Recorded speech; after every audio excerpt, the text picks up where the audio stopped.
बच्चों, फिर से एक बार स्वागत है आपका आपकी अपनी क्लास के अंदर कंसेप्ट वाला ऑफिशियल चैनल के ऊपर। तो देखिए, आज की जो हमारी क्लास रहेगी वो क्लास हम स्टार्ट करें उससे पहले एक थोड़ा सा एक जनरल इंट्रोडक्शन जो मेरा अपनी क्लास के अंदर रहता है ऑफलाइन स्टूडेंट्स के साथ में, वो मैं आपसे शेयर करना चाहता हूँ क्योंकि हमारे सब्जेक्ट से जुड़ा हुआ है वो। कई बार मैं अपनी क्लास के अंदर ये क्वेश्चन करता हूँ कि स्टूडेंट्स मुझे ये बताइए कि क्या हम लोग अपना फूड खुद प्रिपेयर कर सकते हैं। कुछ स्टूडेंट्स ये कहते हैं कि सर यस, खाना तो हम खुद प्रिपेयर कर सकते हैं, किचन के अंदर खाना बनाते ही हैं, सभी लोग बनाते हैं, उसमें क्या नई बात है। वहीं पे मोस्ट ऑफ द स्टूडेंट्स, क्योंकि आजकल स्टूडेंट्स क्या है, स्मार्ट हो गए हैं, इतना वो ध्यान रखते हैं। 7th क्लास के अंदर 8th क्लास के अंदर हमने ये जरूर लर्न किया है कि देन ग्रीन प्लांट्स जो है वो हमारे लिए फूड प्रिपेयर करते हैं, हम फूड प्रिपेयर नहीं कर सकते। तो ये बोलते हैं कि नहीं सर, हम फूड जो है वो खुद प्रिपेयर नहीं कर सकते, ग्रीन प्लांट्स हमारे लिए फूड प्रिपेयर करते हैं। बिल्कुल परफेक्ट, एकदम करेक्ट आंसर है। बट जब मैं उनसे अपना सेकंड क्वेश्चन करता हूं कि भाई जब हम अपना फूड प्रिपेयर नहीं कर सकते, देन हमारी जो मदर हैं वो किचन में क्या कर रही हैं। क्योंकि किचन में कई बार वो बोलते हैं ना कि खाना बना रही है, मम्मी खाना बना रही है, या हम भी बोलते हैं कि मम्मी खाना बना दीजिए। तो फिर वो किचन में पूरे दिन क्या करती हैं। तो यहाँ पे आके फिर वो बोलते हैं कि sir we are not getting it, confuse हो रहे हैं, थोड़ा क्लियर कीजिए। सच में ये तो बात है कि भाई हम लोग एक तरफ ये बोल रहे हैं कि हम लोग फूड जो है वो नहीं प्रिपेयर कर सकते, दूसरी तरफ मम्मी जो है वो पूरे दिन किचन के अंदर फूड खाना बना रही है। तो ये जो चीज है, ये जो लर्निंग का डिफरेंस है, ये कैसे आया। ये डिफरेंस इसलिए आया है स्टूडेंट्स, क्योंकि हमारी जो लर्निंग है उसे हमने अपनी डेली लाइफ से जोड़ नहीं रखा। अगर हमारी डेली रूटीन से ये जुड़ी हुई रहती तो हमें पढ़ने में भी इंटरेस्टिंग लगता और कभी भी किसी क्वेश्चन के अंदर हम कंफ्यूज नहीं होते।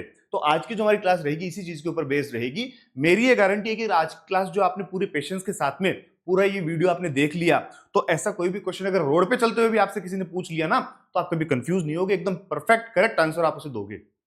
तो चलिए स्टार्ट करते हैं आज की हमारी क्लास। आज की हमारी क्लास स्टार्ट करें उससे पहले हम ये बात करते हैं कि लास्ट क्लास में हमने क्या स्टडी किया था। देखिए, लास्ट क्लास के अंदर हमने बायोलॉजी का चैप्टर लाइफ प्रोसेसेस स्टार्ट किया था और उसके अंदर हमने ये स्टडी किया था कि लाइफ प्रोसेसेस होती क्या है, उनकी प्रॉपर डेफिनेशन हम कैसे देंगे, उसके अलावा लाइफ प्रोसेसेस की इंपॉर्टेंस क्या है, हमारी बॉडी में क्यों ये सारे फंक्शंस परफॉर्म करने पड़ते हैं। उसके साथ ही साथ हमने ये भी बात की थी कि ये जो लाइफ प्रोसेसेस हैं, 4 major life processes, nutrition, respiration, transportation and excretion, इनको हम वन बाय वन डिटेल में स्टडी करेंगे। तो उसी को आगे बढ़ाते हुए आज की हमारी क्लास में हम सबसे पहले न्यूट्रिशन के बारे में पूरी डिटेल में बात करेंगे कि ये न्यूट्रिशन जो है वो अलग अलग ऑर्गेनिज्म में किस टाइप से होता है और ये क्यों इंपॉर्टेंट है। तो सबसे पहले देखिए, इसको स्टार्ट करने के लिए हम बात करते हैं हमारी एनर्जी रिक्वायरमेंट्स के बारे में। आप जानते हैं कि हम सभी ऑर्गेनिजम्स को एनर्जी की रिक्वायरमेंट होती है। कोई भी हम जो वर्क परफॉर्म करते हैं तो उसके लिए, चाहे हम मान लीजिए बाइसिकल राइड कर रहे हैं या हम कोई गेम खेल रहे हैं, तो उसके लिए भी हमें क्या है, एनर्जी की रिक्वायरमेंट होती है। और ये एनर्जी की रिक्वायरमेंट जो है वो अगर हम कोई अपेरेंट एक्टिविटी नहीं कर रहे हैं, even while we are sleeping, हम सो भी रहे हैं, तब भी हमें कंटिन्यूअसली एनर्जी की रिक्वायरमेंट होती है। क्योंकि हमने फर्स्ट पार्ट के अंदर स्टडी किया था कि हमारी जो बॉडी है वो एक प्रॉपर ऑर्डर में रहती है, उस ऑर्डर को मेंटेन करने के लिए एनर्जी की रिक्वायरमेंट होती है। साथ ही साथ बहुत सारे रॉ मटेरियल्स भी चाहिए बॉडी को, किस लिए, ग्रोथ के लिए, इसके अलावा डेवलपमेंट के लिए, किसी तरह का कोई मान लीजिए डैमेज हो गया, कोई चोट लग गई, तो उसको रिपेयर करने के लिए, प्रोटीन सिंथेसिस के लिए, और भी जाने कितने फंक्शंस है जिसके लिए बॉडी को अलग अलग जो सब्सटेंसेस होते हैं उनकी रिक्वायरमेंट होती है। तो ये सारे substances, raw materials plus energy, ये सब बॉडी को कहां से मिलेंगे, ये सब बॉडी के अंदर अपने आप नहीं सिंथेसाइज होते। उसके लिए बॉडी को किसी बाहर के सब्सटेंस के ऊपर डिपेंड रहना पड़ता है, और वो बाहर का सब्सटेंस क्या है, फूड। जो फूड हम यूटिलाइज करते हैं उसी फूड से हमें एनर्जी मिलती है, उसी फूड से सारे रॉ मटेरियल्स मिलते हैं। बॉडी को जिन जिन की रिक्वायरमेंट होती है सब कुछ फूड के ऊपर डिपेंड करता है। तो वो सारी प्रोसेसेस जिसके अंदर हम एक तो फूड को यूज करते हैं, बॉडी के अंदर पहुंचाते हैं, और फिर उसको बॉडी यूटिलाइज करती है, वो सारी प्रोसेस मिलके आ जाती है न्यूट्रिशन के अंदर। तो न्यूट्रिशन के अंदर हमें क्या स्टडी करना है कि बॉडी किस तरीके से फूड को अंदर लेती है और फिर अपने फंक्शंस परफॉर्म करने के लिए उसे यूटिलाइज करती है। ये सारी प्रोसेस हम न्यूट्रिशन के अंदर स्टडी करेंगे। देखिए, नोट्स के बारे में मैंने आपसे ये कहा था कि मैं आपको इस तरह के शॉर्ट सेंटेंसेस कंटिन्यूअसली प्रोवाइड करता रहूंगा। मैं आपको इसका स्क्रीनशॉट लेने का टाइम दे दूंगा, आप इनका स्क्रीनशॉट ले लीजिएगा। फिर उससे क्या होगा कि डिटेल में तो मैं आपको पूरा चैप्टर यहाँ एक्सप्लेन कर रहा हूं, आप इनको जब वन बाय वन स्टडी करेंगे तो जो कुछ मैंने आपको पढ़ाया है पूरी की पूरी क्लास जो है वो आपके माइंड में एज इट इज रिवाइज हो जाएगी। तो चलिए बात करते हैं। देखिए, सबसे पहले व्हाट इज न्यूट्रिशन। न्यूट्रिशन की डेफिनेशन, प्रॉपर डेफिनेशन जब हमें देनी होगी, तो nutrition is the process by which an organism takes in food and uses it to provide energy and raw materials for growth and repair. मतलब nutrition वो process होगी भी जो अभी मैंने आपको बताया कि जिससे एक ऑर्गेनिज्म फूड लेता है और उसे यूज करता है, किस लिए? एक तो एनर्जी के लिए और बॉडी की ग्रोथ और रिपेयर के लिए जो भी रॉ मटेरियल्स चाहिए। तो देखिए ये जो एनर्जी की रिक्वायरमेंट है और रॉ मटेरियल्स की जो रिक्वायरमेंट है वो सारे ऑर्गेनिजम्स के लिए सेम होती है। हर ऑर्गेनिज्म को एनवायरनमेंट से एनर्जी भी चाहिए और रॉ मटेरियल्स भी चाहिए। दैट मीन्स फूड जो है उसकी रिक्वायरमेंट हर ऑर्गेनिज्म को होती है, पर इसको लेने का जो तरीका है वो हर ऑर्गेनिज्म का अलग होता है। देखिए हम अपने चारों तरफ जब अपने सारे ऑर्गेनिज्म देखते हैं तो हमें बहुत अलग अलग तरीके की डाइवर्सिटी देखने को मिलती है, क्योंकि आप जानते हैं सारे प्लांट्स हैं वो सारे ऑर्गेनिजम्स के अंदर इंक्लूड किए जाते हैं। उसके अलावा एनिमल्स हैं, अलग अलग टाइप के एनिमल्स होते हैं। उसके अलावा माइक्रो ऑर्गेनिजम्स भी हैं। तो इतनी सारी जो लाइफ है उन सबका ये जो फूड लेने का जो तरीका होता है ये एकदम डिफरेंट डिफरेंट होता है। तो उसके बारे में हम थोड़ी सी बात करें तो वो देखिए बोर्ड पे ज्यादा बेटर तरीके से हम एक्सप्लेन कर पाएंगे। कुछ ऑर्गेनिजम्स ऐसे होते हैं जो सिंपल इनऑर्गेनिक सब्सटेंसेस को काम में लेते हैं नेचर से, कार्बन डाइऑक्साइड और वाटर जैसे सब्सटेंसेस को, और अपना फूड खुद सिंथेसाइज कर लेते हैं। उनके अंदर हम इंक्लूड करते हैं जैसे ग्रीन प्लांट्स हो गए और कुछ बैक्टीरिया। तो जिसकी हम बात कर रहे हैं न्यूट्रिशन, न्यूट्रिशन क्या होता है इसकी डेफिनेशन हमने कर ली। उसके बाद में हमने कहा कि भाई दो तरीके के ऑर्गेनिज्म की बात करेंगे मेन। एक वो ऑर्गेनिज्म होते हैं, क्योंकि न्यूट्रिशन अभी बताया कि फूड लेने का तरीका अलग अलग ऑर्गेनिजम्स का अलग अलग होता है। तो सबसे पहले हम बात करते हैं कि नेचर से सिंपल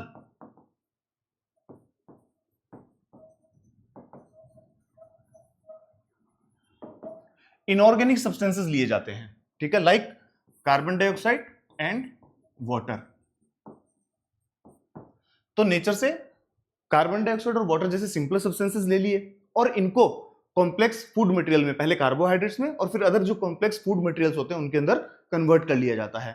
ये वाला वर्क कौन कर सकता है? ये वाला वर्क कर सकते हैं green plants, only green plants and some bacteria. कुछ बैक्टीरिया और ग्रीन प्लांट्स में ये कैपेसिटी होती है कि वो एनवायरनमेंट के अंदर कार्बन डाइऑक्साइड और वाटर जैसे इनऑर्गेनिक सब्सटेंसेस को लेते हैं और उससे कॉम्प्लेक्स फूड मटेरियल के अंदर कन्वर्ट कर सकते हैं। वहीं दूसरी तरफ जितने भी एनिमल्स हैं और फंगस हैं, इस टाइप के जो ऑर्गेनिजम्स होते हैं, वो सबके सब दूसरी प्रोसेस काम में लेते हैं। वो क्या करते हैं? वो अपना food synthesise inorganic substances carbon dioxide और वाटर से वो कुछ नहीं कर सकते। उनको क्या करना पड़ता है? उनको इनके बनाए हुए जो ये simple organisms, simple inorganic substances काम में लेते हैं, उन्हीं ऑर्गेनिज्म के ऊपर, फूड के ऊपर डिपेंड करना पड़ता है। और ये क्या करते हैं? ये कॉम्प्लेक्स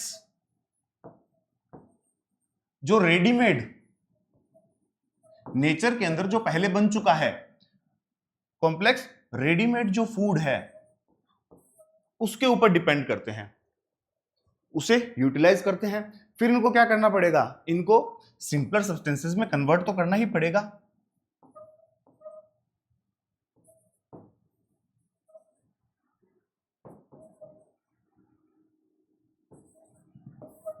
सिंपलर सब्सटेंसेस में इनको कन्वर्ट करना पड़ता है। क्यों करना पड़ता है? क्योंकि हमारी जो बॉडी है उसमें सेल्स बहुत स्मॉलर साइज की होती है, तो वो सिंपलर सब्सटेंसेस को ही काम में ले सकती हैं।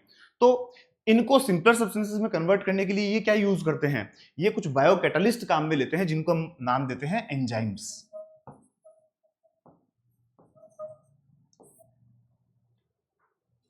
ठीक है, उससे ये इनको सिंपलर सब्सटेंसेस में कन्वर्ट कर लेते हैं और फिर उसके बाद में वो फूड जो है वो एनर्जी या रॉ मटेरियल्स किसी भी तरीके से, जिस तरीके से भी वो उनको काम में लेना होता है, लेते हैं।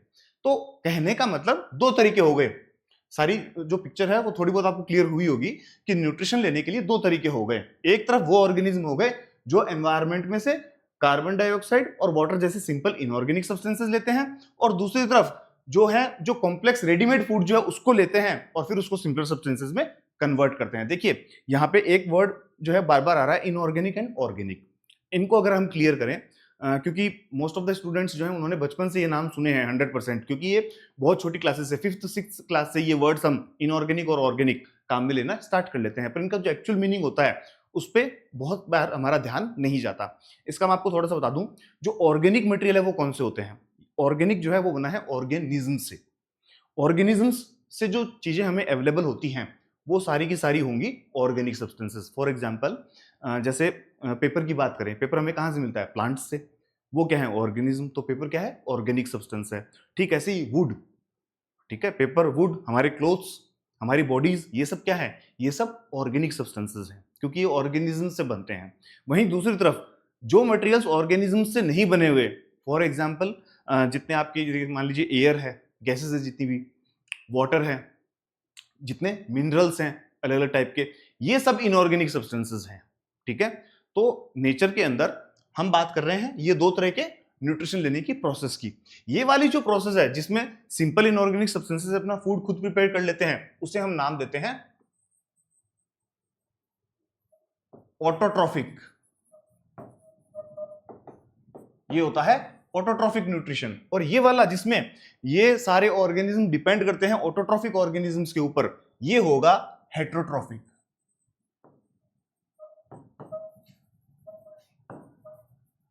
इनका क्या है? नेम में ही इनके ये छिपा हुआ है। कैसे छिपा हुआ है? कि ऑटो, ऑटो जो वर्ड है आप जानते हैं, ऑटो वर्ड का मतलब होता है सेल्फ, और ट्रॉफिक, ट्रॉफ जो वर्ड है उसका मतलब होता है न्यूट्रिशन, मतलब जो अपना न्यूट्रिशन खुद ले सकते हैं। अब ये खुद क्यों ले सकते हैं, ऐसी इनमें क्या कैपेसिटी होती है, उसकी बात हम अभी करेंगे आगे क्लास के अंदर, इसी क्लास के अंदर करेंगे।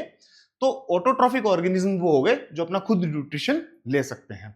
अब हमें बात करनी है आगे ऑटोट्रॉफिक न्यूट्रिशन के बारे में। आज की हमारी जो क्लास रहेगी वो पूरी की पूरी ऑटोट्रॉफिक न्यूट्रिशन के ऊपर बेस्ड रहेगी। इसमें देखिए, अब हम बात करते हैं, सीधी सिंपल बात है हमारी कि हम ऑटोट्रॉफ्स के ऊपर बात करेंगे। Auto, auto means self, ट्रॉफ nutrition. अभी मैंने आपको बताया ये कौन कर सकता है? ये सिर्फ और सिर्फ ग्रीन प्लांट्स और कुछ बैक्टीरिया कर सकते हैं। ऐसा रीजन क्या है? आपने बचपन से पढ़ा है कि जो ग्रीन प्लांट्स होते हैं उनका कलर ग्रीन क्यों होता है? उनका कलर ग्रीन होता है क्लोरोफिल की वजह से। तो एक सब्सटेंस हो गया क्लोरोफिल।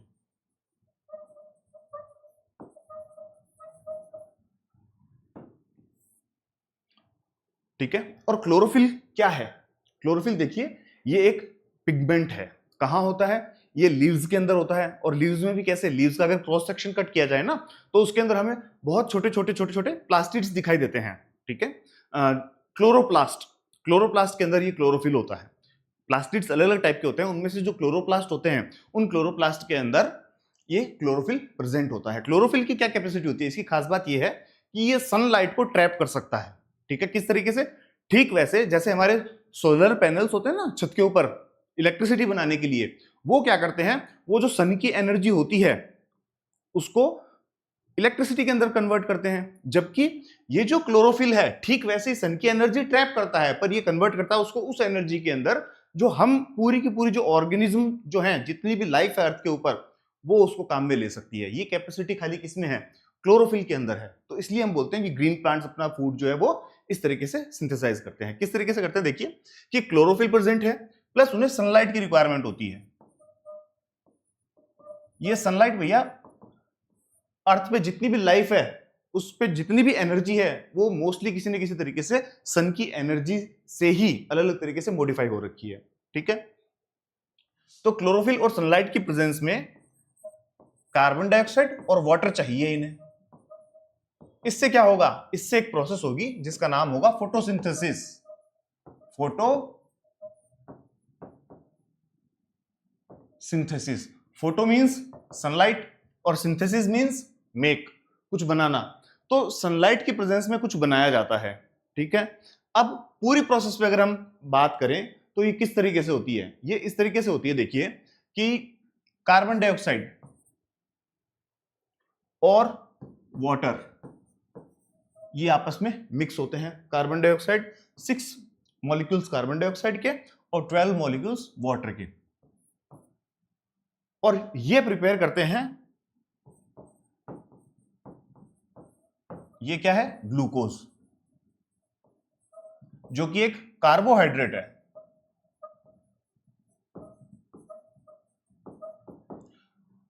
C6H12O6 ये ग्लूकोज है, carbohydrate.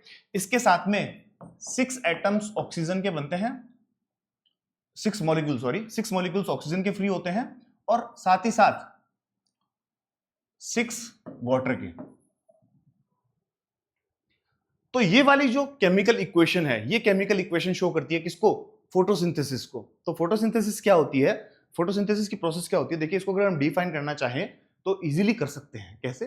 Photosynthesis is the process in which green plants convert simple inorganic substances like carbon dioxide and water into complex organic materials in the presence of chlorophyll and sunlight। Chlorophyll और sunlight के presence में ये जो simple inorganic substances है उनको complex food material में convert किया जाता है। ये प्रोसेस होती है फोटोसिंथेसिस। ठीक है, अब यहां पे ये क्या बना? ग्लूकोज। ग्लूकोज को हाथों हाथ एनर्जी के लिए काम में लिया जा सकता है। ग्लूकोज एनर्जी के लिए काम में आ जाएगा। कार्बोहाइड्रेट है, कार्बोहाइड्रेट एनर्जी के लिए काम में आ जाते हैं। अब मान लीजिए कि जिस टाइम पे ये एनर्जी के लिए कार्बोहाइड्रेट बन रहा है उस टाइम उसकी रिक्वायरमेंट नहीं है, एनर्जी एक बार सफिशिएंट है क्योंकि खूब सारा बनता रहता है। तो उस टाइम फिर इसको क्या किया जाता है? उसको फिर स्टोर कर लिया जाता है। किसको? ये जो कार्बोहाइड्रेट्स बन रहे हैं, इन कार्बोहाइड्रेट्स को प्लांट्स क्या करते हैं? फिर स्टोर कर लेते हैं। ये किस फॉर्म में करते हैं? ये इनको फॉर्म ये करते हैं स्टार्च की फॉर्म में। ये करते हैं स्टार्च की फॉर्म में, उस कार्बोहाइड्रेट को स्टोर कर लेते हैं। पूरी पिक्चर आपको समझ में आई ये वाली? देखिए फिर से मैं आपको बताता हूं कि ऑटोट्रॉफिक न्यूट्रिशन के अंदर क्या होता है। ऑटो वर्ड का मतलब होता है सेल्फ, ट्रॉफ मींस न्यूट्रिशन, मतलब ये ऑर्गेनिज्म खुद का फूड खुद प्रिपेयर कर सकते हैं। क्यों कर सकते हैं? क्योंकि इनके पास में एक खास मॉलिक्यूल है क्लोरोफिल। क्लोरोफिल के अंदर पूरी नेचर के अंदर, पूरी अर्थ के ऊपर सिर्फ क्लोरोफिल में इतनी कैपेसिटी होती है कि वो सन की एनर्जी को ट्रैप कर सकता है और कन्वर्ट कर सकता है उस एनर्जी के अंदर, केमिकल एनर्जी के अंदर, जो हम यूज कर सकते हैं। पूरी की पूरी अर्थ यूज करती है उसको। ठीक है, तो सिंपल इनऑर्गेनिक सब्सटेंसेस जैसे कार्बन डाइऑक्साइड और वाटर को सनलाइट और क्लोरोफिल की प्रेजेंस में कंबाइन करते हैं। किस तरीके से कंबाइन करते हैं अभी और आगे बात करेंगे। कंबाइन करते हैं और ग्लूकोज बना देते हैं। अब ये ग्लूकोज या कार्बोहाइड्रेट्स जो भी बनते हैं, ये कार्बोहाइड्रेट्स फिर स्टोर कर लिए जाते हैं प्लांट्स में। किसकी फॉर्म में? स्टार्च की फॉर्म में। ठीक वैसे ही जैसे हम जब फूड यूटिलाइज करते हैं, हमारे अंदर जो कार्बोहाइड्रेट्स स्टोर होते हैं वो किसकी फॉर्म में होते हैं? ग्लाइकोजन।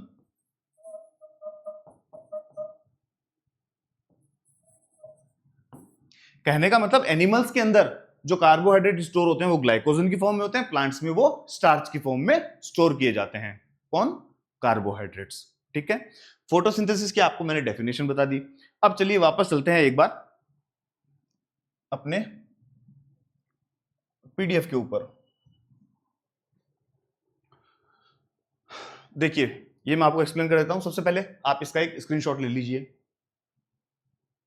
यस, अब इसकी बात करते हैं। देखिए न्यूट्रिशन की डेफिनेशन हमने कर ली, नीड फॉर एनर्जी, ये इसकी हमने बात कर ली कि भाई एनर्जी की रिक्वायरमेंट होती है। और carbon based life, carbon based life ये हमने अभी बात की कि बॉडी को रॉ मटेरियल्स की भी रिक्वायरमेंट होती है। उन रॉ मटेरियल्स में सबसे इंपॉर्टेंट कार्बन होता है क्योंकि हमारी बॉडी की जो स्ट्रक्चर है पूरी की पूरी कार्बन बेस्ड है। ये भी आगे चैप्टर आएगा कार्बन एंड इट्स कंपाउंड्स, तब हम डिटेल में बात करेंगे कि हमारी बॉडीज वो भी किससे बनती हैं? कार्बन बेस्ड मॉलिक्यूल से बनती हैं। कॉम्प्लेक्स वर्सेस सिंपल, कि अलग अलग ऑर्गेनिज्म जो होते हैं उनके लिए एनर्जी की जो नीड्स होती हैं वो भी अलग अलग होती है। वो डिपेंड करती है कि हमारा जो फूड सोर्स है वो कितना कॉम्प्लेक्स है। ठीक है, उसके ऊपर। ऑटोट्रॉफिक न्यूट्रिशन, इसका आप एक स्क्रीनशॉट ले लीजिए। यस, अब इसमें देखिए autotrophic nutrition, this is the process where organism manufacture their own food using simple inorganic substances. अब इसके अंदर देखिए सोर्स क्या है, फूड बनने का सोर्स क्या होगा? अभी बताया था carbon dioxide and water. Autotrophs use carbon dioxide and water as raw materials. Catalyst, catalyst इसमें दो हो गए हमारे, chlorophyll and sunlight. Energy storage, अभी मैंने बात की किस फॉर्म में स्टोर किया जाता है? स्टार्च की फॉर्म में। So the food produced is stored in the plants in the form of starch, which acts as an internal energy reserve. अब आगे बात करते हैं हम थोड़ी see the process of photosynthesis, इसके बारे में बात करते हैं। एक स्क्रीनशॉट इसका ले लीजिए। यस, अब इसमें देखिए the process of photosynthesis. Photosynthesis is the process by which green plants turn solar energy into chemical energy. ये तो इसकी सिंपल डेफिनेशन हो गई। अगर आप देना चाहें तो वो डेफिनेशन भी दे सकते हैं जो मैंने आपको बताई थी, जो आप इस इक्वेशन को देख के दे सकते हैं। क्या कि photosynthesis is the process by which green plants convert simple inorganic substances like carbon dioxide and water into complex carbohydrates in the presence of sunlight and chlorophyll। ठीक है, अब यहां पे देखिए था केमिकल इक्वेशन, केमिकल इक्वेशन मैंने आपको बता दिया, ये वाली केमिकल इक्वेशन होती है। उसके बाद व्हाट डज दिस मीन, इसका मतलब क्या है? इसका मतलब यही है कि 6 कार्बन डाइऑक्साइड के मॉलिक्यूल्स 12 वाटर के मॉलिक्यूल्स आपस में रिएक्ट करते हैं और ये कार्बोहाइड्रेट्स और 6 ऑक्सीजन के मॉलिक्यूल्स और साथ ही साथ हाइड्रोजन वाटर ये प्रोड्यूस करते हैं। अब इसमें आउटपुट्स दिए हुए हैं ग्लूकोज, ऑक्सीजन एंड वाटर, ये इसके आउटपुट्स हैं इस इक्वेशन के। The oxygen released is what sustains aerobic life on earth. आप भी जानते हैं कि हम बात करते हैं ऑक्सीजन हमें किससे मिलती है, सांस लेने के लिए ऑक्सीजन हमें प्लांट से मिलती है, तो वो प्लांट्स में यही बनती है फोटोसिंथेसिस की प्रोसेस के अंदर। ठीक है, तो ऑक्सीजन आपको कहां से मिलेगी? फोटोसिंथेसिस की प्रोसेस में प्लांट्स ने ही प्रिपेयर की है। तो ये फोटोसिंथेसिस का हो गया। अब फोटोसिंथेसिस की प्रोसेस होती कैसे है? ये प्रोसेस 3 अलग अलग स्टेप्स में होती है। फिर एक बार हम बोर्ड पे चलते हैं, देखिए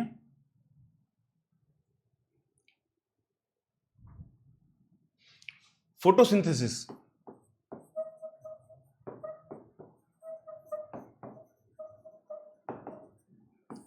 इस प्रोसेस में फर्स्ट स्टेप होता है कि सन की जो एनर्जी आती है उसको क्लोरोफिल ट्रैप करता है।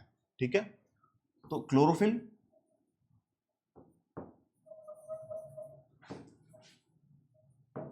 Trap sun's energy.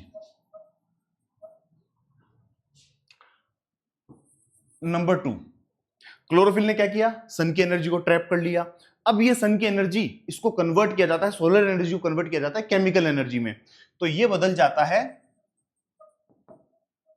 Chemical energy. मैं आपको एक बार शॉर्ट में लिख के बता रहा हूं, ये सारा उस जो हमने अपना पीडीएफ तैयार कर रखा है जिसका आप स्क्रीनशॉट ले रहे हैं, वहां पे सब लिखा हुआ है। केमिकल एनर्जी इसमें कन्वर्ट किया जाता है और ये केमिकल एनर्जी किस काम में आती है? ये एनर्जी काम में आती है वाटर के मॉलिक्यूल को इसको ब्रेक करने के। वाटर का मॉलिक्यूल जब ब्रेक होगा तो क्या क्या बनेगा भाई? Hydrogen and oxygen. वाटर के मॉलिक्यूल को स्प्लिट किया जाता है तो आप भी जानते हैं हाइड्रोजन और ऑक्सीजन बनेगा। ये ऑक्सीजन तो एटमॉस्फेयर में फ्री कर दी जाती है। नंबर 3 स्टेप, जो यहां पे ये हाइड्रोजन बनी है, इस हाइड्रोजन को अटैच कर दिया जाता है किसके साथ? कार्बन डाइऑक्साइड के साथ। कार्बन डाइऑक्साइड से हाइड्रोजन जुड़ रहा है। फर्स्ट चैप्टर के अंदर केमिकल रिएक्शंस एंड इक्वेशंस जब हमने चैप्टर स्टडी किया था, वहां हमने स्टडी किया था कि हाइड्रोजन का जुड़ना क्या होता है? रिडक्शन। तो इसको हम बोलते हैं 3rd स्टेप के अंदर क्या होता है? Reduction of carbon dioxide into carbohydrates. क्योंकि ये जो कार्बन डाइऑक्साइड है ये इस हाइड्रोजन को लेकर और बना देती है कार्बोहाइड्रेट्स।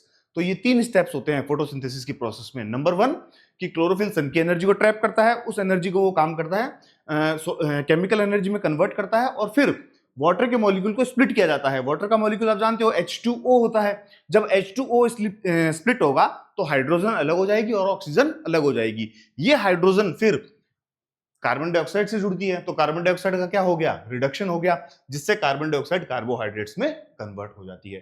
तो ये सारी प्रोसेस होती है फोटोसिंथेसिस की। अब ये देखिए एक बात यहां आप मेरी बहुत इंपॉर्टेंट ध्यान से सुनना कि जरूरी नहीं है ये जो तीनों स्टेप्स हैं ये हाथों हाथ हो, मतलब कि एक स्टेप हुआ हाथों हाथ दूसरा स्टेप हो, जरूरी नहीं है। ये प्लांट्स की एनवायरमेंट के ऊपर डिपेंड करता है कि वो किन कंडीशंस के अंदर सर्वाइव कर रहा है। क्योंकि जैसे हम बात करें कि जो डेजर्ट के प्लांट्स हैं, डेजर्ट के प्लांट्स के अंदर कार्बन डाइऑक्साइड जो है वो नाइट में ली जाती है, क्योंकि कार्बन डाइऑक्साइड किससे ली जाएगी? स्टोमेटा से। और वो डे टाइम में स्टोमेटा को ज्यादा ओपन नहीं करते, क्योंकि स्टोमेटा को अगर ओपन करेंगे तो उनसे वाटर का लॉस ज्यादा होगा और वाटर का लॉस वो उसमें फिर सर्वाइव नहीं कर पाएंगे। तो इसलिए कार्बन डाइऑक्साइड वो नाइट में लेते हैं और फिर वहां पे एक इंटरमीडिएट कुछ मॉलिक्यूल बना लेते हैं जो डे टाइम में फिर एनर्जी के लिए कार्बोहाइड्रेट्स में कन्वर्ट होते हैं। ठीक है, चलिए तो ये हमारे इस डॉक्यूमेंट के अंदर ये देखिए ये तीनों स्टेप्स दिए हुए हैं। फर्स्ट ऑफ ऑल आप स्क्रीनशॉट ले लीजिए इसका। यस। अब देखिए सबसे पहले absorption, chlorophyll absorbs light energy. तो एब्जॉर्प्शन में क्या होता है, लाइट एनर्जी को एब्जॉर्ब किया जाता है क्लोरोफिल से, और ये ग्रीन पिगमेंट, उसकी हम बात कर चुके। कन्वर्जन, कन्वर्जन किसका, conversion of light energy to chemical energy and splitting of water molecules into hydrogen and oxygen. Number 3 reduction, reduction of carbon dioxide to carbohydrates like glucose, completing the synthesis of food. तो इस तरीके से पूरा जो food है वो prepare किया जाता है ग्रीन प्लांट्स के अंदर, ठीक है।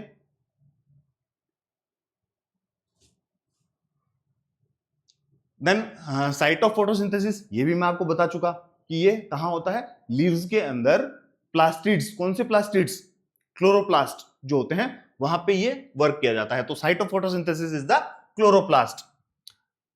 वही क्रॉस सेक्शन अगर देखेंगे माइक्रोस्कोप में हमें ग्रीन डॉट्स दिखाई देते हैं, ये ग्रीन डॉट्स जो है वही रेस्पॉन्सिबल होते हैं फोटोसिंथेसिक एक्टिविटी के लिए, जिसमें क्लोरोप्लास्ट होते हैं। ये सेल ऑर्गेनल्स होते हैं। आपने भी जब एनिमल सेल्स और प्लांट सेल्स के अंदर डिफरेंसेस जब स्टडी किए हैं तो आपने वहां पे ये स्टडी किया होगा कि भाई क्लोरोप्लास्ट जो होते हैं वो सिर्फ प्लांट सेल के अंदर अवेलेबल होते हैं, एनिमल सेल्स के अंदर अवेलेबल नहीं होते। उसके बाद बात करें क्लोरोफिल, क्लोरोफिल अभी बताया था ग्रीन पिगमेंट होता है जो लाइट की एनर्जी को ट्रैप कर सकता है फोटोसिंथेसिस के लिए। अब देखिए नीचे ये इंपॉर्टेंट लाइन दिया हुआ है, without chlorophyll photosynthesis and therefore most life on earth would be impossible. उस कंडीशन में अर्थ के ऊपर लाइफ का होना इम्पॉसिबल हो जाएगा। तो ये सारा हमने स्टडी कर लिया। तो आज की जो हमारी क्लास है वो यहीं तक रखते हैं। यहां तक हमने ये स्टडी कर लिया कि अभी फोटोसिंथेसिस से ग्रीन प्लांट्स अपना फूड प्रिपेयर करते हैं। अब देखिए वापस हमने जो स्टार्टिंग में क्वेश्चन रेज किया था उसके बारे में चलते हैं कि ग्रीन प्लांट्स जो हैं वो अपना फूड प्रिपेयर करते हैं या हम कर सकते हैं या नहीं कर सकते, किचन के अंदर मदर क्या करती हैं, वो सारी बात आगे देखिए। अब उसके अंदर मैं आपको बताऊं कि अगर कोई हमसे कहे कि क्या हम अपना फूड प्रिपेयर कर सकते हैं, तो उसका आंसर होगा डेफिनेटली नो। हम अपना फूड प्रिपेयर खुद नहीं कर सकते। तो मम्मी किचन में क्या करती है, मम्मी किचन के अंदर फूड नहीं बनाती, वो सिर्फ फूड को मॉडिफाई करती है। मॉडिफाई कैसे, कि हमारा जो फूड है वो क्या है, देखिए जैसे हम मान लीजिए ब्रेड वगैरह यूज करते हैं, चपाती यूज करते हैं, वो किसकी करते हैं, व्हीट की। व्हीट है हमारा फूड। अब चपाती तो हम बना सकते हैं, पर क्या हम व्हीट बना सकते हैं? किसी भी फैक्ट्री के अंदर या किसी भी घर के अंदर, किचन के अंदर कुछ भी आप कर लीजिए, आप व्हीट नहीं बना सकते, ठीक है। आप उससे फ्लोर बना के उसकी चपाती बनाते, तो आपने क्या किया, व्हीट को मॉडिफाई किया है। ठीक ऐसे ही आपने मान लीजिए पोटैटो की सब्जी बनाई घर के अंदर, तो पोटैटो आपका फूड तो पोटैटो हुआ ना। अब आप उसे क्या कर रहे हैं, आप उसकी सब्जी बना रहे हैं, तो वो खाना बनाना एक हम बोलते हैं, पर वो फूड सिंथेसिस करना नहीं हुआ, वो सिर्फ मॉडिफाई करना हुआ। आपने पोटैटो को मॉडिफाई कर दिया उसकी सब्जी के अंदर। तो कहने का मतलब हम फूड प्रिपेयर नहीं कर सकते। Only green plants on the surface of the earth have the capacity that they can prepare food for themselves and all of the life, for all of the life which is present on the surface of the earth। ये देखिए ये सारा food material है, ये सारा food material है, इसको बोलते हैं फूड। इसको अब हम मॉडिफाई करें, टमेटोज हैं वगैरह, एप्पल्स हैं, इनको किसी भी तरीके से हम मॉडिफाई कर सकते हैं, बट ये हम बना सकते हैं क्या? किसी भी फैक्ट्री के अंदर, किसी भी किचन के अंदर ये नहीं बनाए जा सकते। तो ये हमारी आज की जो क्लास है वो यहीं तक रखेंगे। आपको ये क्लास अगर समझ में आई है तो वीडियो को लाइक कर दीजिएगा, चैनल को सब्सक्राइब जरूर कर लीजिए, क्योंकि आगे ये क्लासेस कंटिन्यू ऐसे ही चलेंगी। साथ ही साथ आपके जो भी फ्रेंड्स या रिलेटिव्स जो हैं वो अगर किसी भी तरीके से ये 10th क्लास वगैरह से जुड़े हुए हैं तो उन्हें भी ये वीडियो शेयर कीजिएगा, ठीक है। तो आगे की जो हमारी क्लास होगी उस क्लास के अंदर हम ये स्टडी करेंगे ये वाली चीजें कि अलग अलग एक्टिविटीज हमें प्रूव करना पड़ेगा कि वाटर है, कार्बन डाइऑक्साइड है, क्लोरोफिल है, सनलाइट है, ये सब नेसेसरी होती है फोटोसिंथेसिस के लिए। फोटोसिंथेसिस इनके बिना नहीं हो सकता। ये हम अपनी नेक्स्ट जो क्लास होगी उसके अंदर डिटेल में बात करेंगे इनके बारे में। इसके अलावा एक चीज और हम स्टडी करेंगे कि ये जो गैसेस का एक्सचेंज हुआ, ठीक है, हमने पढ़ तो लिया कार्बन डाइऑक्साइड से और वाटर से ये रिएक्शन होती है, पर ये कार्बन डाइऑक्साइड आती कैसे, प्लांट के अंदर कैसे पहुंचती है लीव्स में, ठीक वैसे ही वाटर जो है वो लीव्स के अंदर कैसे पहुंचता है, ऑक्सीजन जो है कौन सी प्रोसेस से एनवायरनमेंट के अंदर बाहर जाती है, और कोई प्रोसेस भी होती है क्या वहां पे, ये सारी चीजें हमारी नेक्स्ट क्लास के अंदर हम स्टडी करेंगे। तब तक के लिए goodbye, have a nice day.